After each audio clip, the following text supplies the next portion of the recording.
walks in, she's got like, bushy white hair. She looks, like a nice old lady. No, not so much. She walks up. I say, can I help you find anything? She says, yes. Where are the calculators? So they're right over here, we have more over there. I'll show you these first because they're closer. And I walk over and I show her these things. I can't talk. And I say, these are some of our best calculators. She's like, what? Calculators? I don't want calculators. I want electronic dictionaries. I don't want dictionaries. It's like, what? So I just stand there with my mouth open, and she's like, do you have those? I say, I don't know. You don't know? I'm going to go over there and look at calculators while you find out. Fine. Walked away and then left there standing. And it's like, what happened? It's like, what just happened? I was very, very upset. I laughed. That's funny. Made me laugh. That's funny.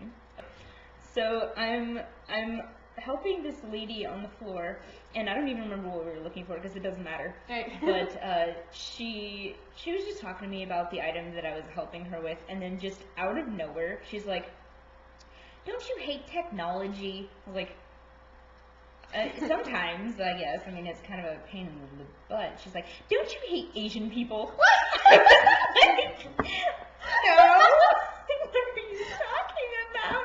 She's like, I don't know, they're just so dumb, and I just don't like foreign people. And she's just going on this rant for like 10 minutes, and I couldn't get away from her, but I'm just like, this is gonna look bad if I'm like looking like I'm engaged in this conversation with this customer. But I'm just sort of like sneaking away, like, okay, you just sit over there with your racism, like, I don't want to do anything about it. It was just so bad. Don't you hate Asian people? That is bad. No, like, it shouldn't happen. No. This guy. Okay. Guy. So. Love our customer stories. Oh my gosh. So this guy comes in, and he's carrying this, like, it's not a butcher knife, but it's like. I think I helped him. I think you were talking to him first. Yeah. But I mean, he comes in with this like giant. Yeah, like serrated knife. Serrated knife. Uh-huh.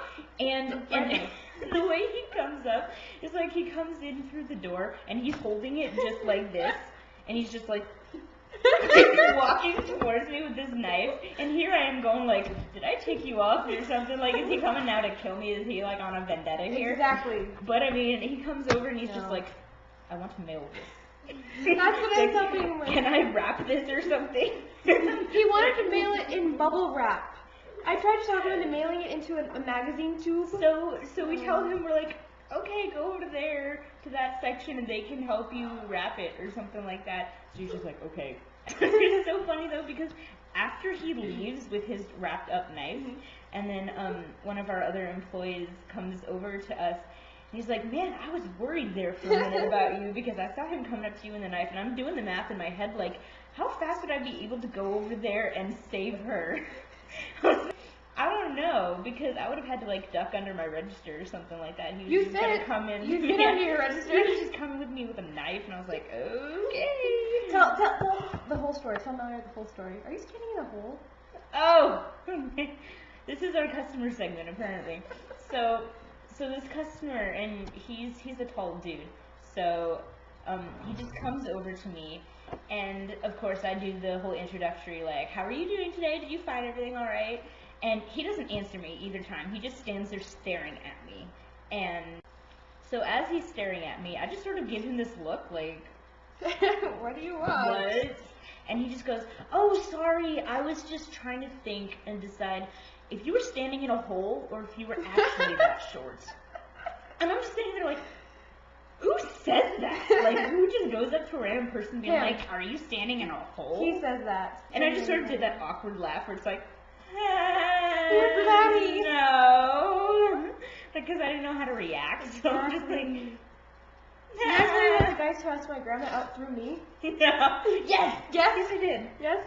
Okay, so this guy, he's like 30. He walks up to me, and he's like, hey, you're the cute girl. You make me feel like I want to just give you money. And I'm just like, okay. He's like, I'm Bob, and this is my brother George. And brother George walks up, and he's like, oh, George starts talking to me, and Bob's like, oh, don't bother her. She's cute. And he's like, oh, well, wait a second. Maybe she has a grandma. I'm like, how did you get from me to grandmother? I don't normally go me to mom. Nope. Anyways, he says, so is she cute like you? I'm like, sure.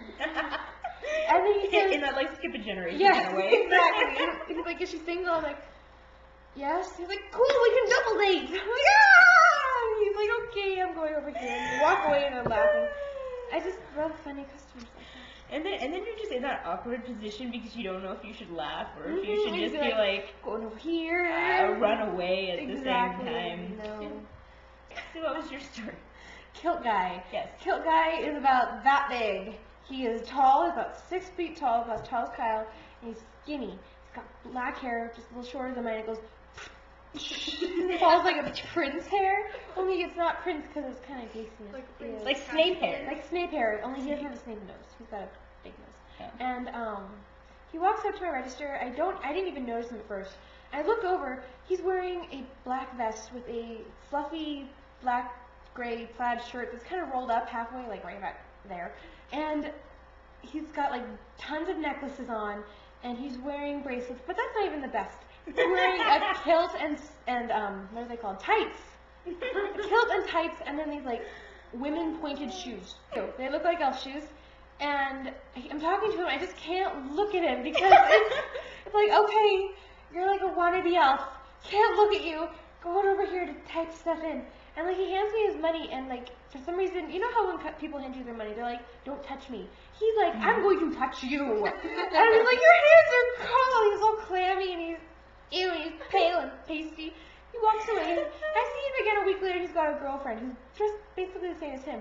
Only this time, instead of girl shoes, he's wearing elf boots with a buckle.